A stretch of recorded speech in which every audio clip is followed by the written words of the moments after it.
আল্লাহ তাআলা যখন কারোর জন্য খুশি হন, যে জায়গার জন্য খুশি হন সেই জায়গায় বৃষ্টি দেন, সেই জায়গায় কি দেন? আরো যদি খুশি হন সেই ঘরের মধ্যে আল্লাহ তাআলা একটি মেয়ে সন্তান দান করে দেন। জোরে বলে সুবহানাল্লাহ। আপনি আপনার ঘরটা বরকতপূর্ণ কিনা, আপনার স্ত্রী বরকতপূর্ণ কিনা, এটা কিভাবে বুঝবেন? সেই ঘরে যদি সর্বপ্রথম মেয়ে সন্তান হয়, বুঝতে হবে আপনি একটি বরকতপূর্ণ স্ত্রী পেয়েছেন। জোরে বলে সুবহানাল্লাহ। সম্মানিত হাজিরিন, এইরকম একটি ঘটনা ঘটেছে, যে ঘটনা ছিল এক লোকের ৬০টি মেয়ে সন্তান হয়েছে। কয়টি? কথা বলেন না কেন? কয়টি?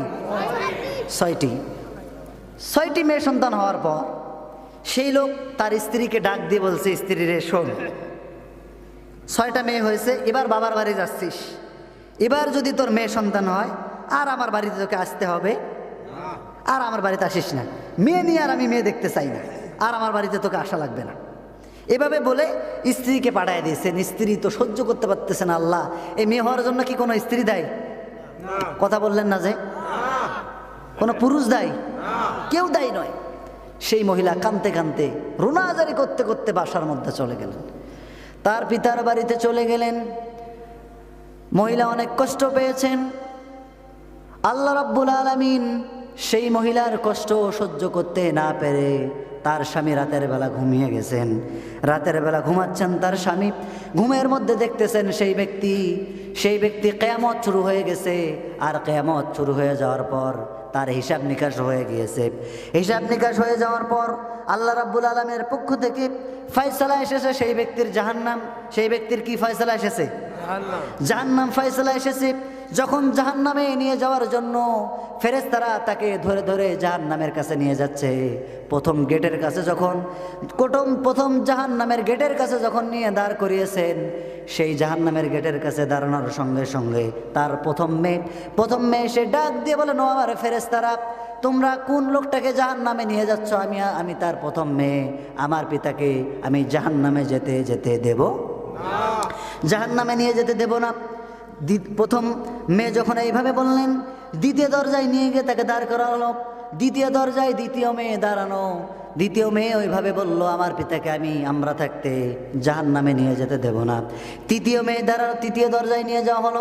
তৃতীয় দরজায় তৃতীয় মেয়ে দাঁড়ানো। চতুর্থ দরজায় চতুর্থ মেয়ে দাঁড়ানো। পঞ্চম দরজায় পঞ্চম মেয়ে দাঁড়ানো।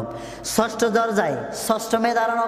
তার তো 7টি সন্তান এখনো হয় নাই, 7 নাম্বার তার কোনো মেয়ে নাই। 7 নাম্বার দরজা দিয়ে তাকে জাহান্নামের মধ্যে নিক্ষেপ করা হলো।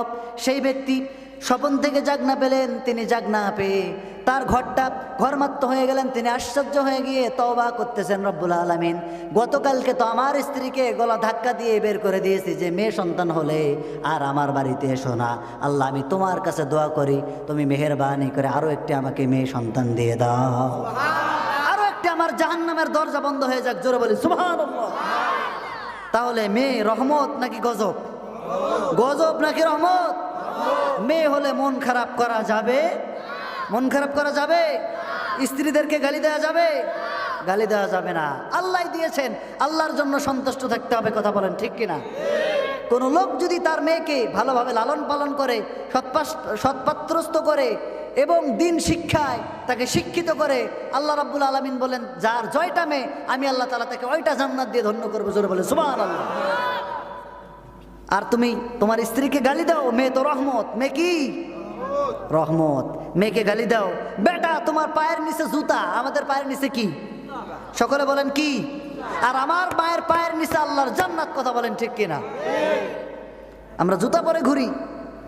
আল্লাহ রসুল বলছেন, আল জান্নাতু তাহতা আকদামিল উম্মিহা, তোমার মায়ের পায়ের নিচে তোমার জান্নাত। সুবহানাল্লাহ বলেন। মায়ের সাথে বেয়াদবি করবি না। মায়ের সাথে বেয়াদবি করবি তো জাহান্নামে যাবি, জান্নাতে তোর কোনো ঠিকানা হবে